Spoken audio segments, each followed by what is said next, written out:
Chers amis, bienvenue pour un approfondissement sur la paracha de la semaine.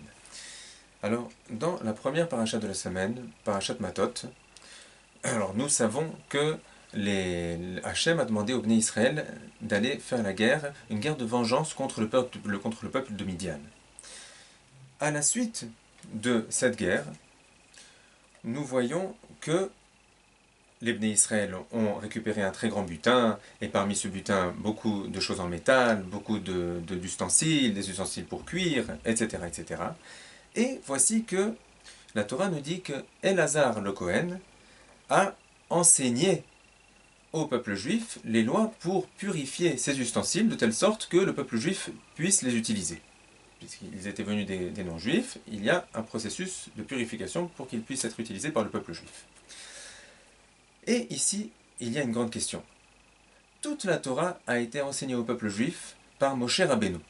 Alors pourquoi ces lois précisément ont-elles été enseignées par Elazar le Cohen plutôt que par Moshe Rabbeinu?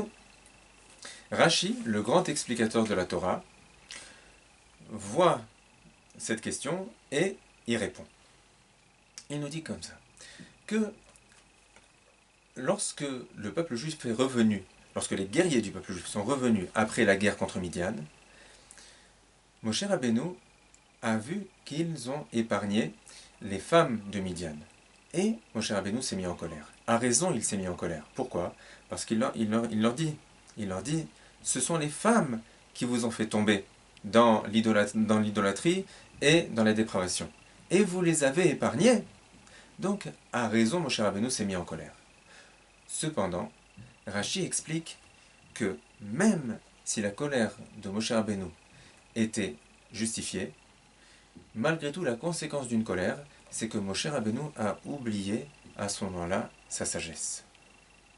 Et c'est pour cette raison que les lois qui venaient automatiquement après cette guerre, c'est-à-dire les lois de purification des ustensiles pris de Midian pour être utilisés par le peuple juif, ces lois ont été enseignées par Elazar le Cohen, parce que Moshe Rabbeinu les avait oubliées. Et ainsi, mes chers amis, que nous puissions nous mériter de ne jamais nous mettre en colère, et ainsi de ne jamais perdre notre sagesse. Un très bon Shabbat.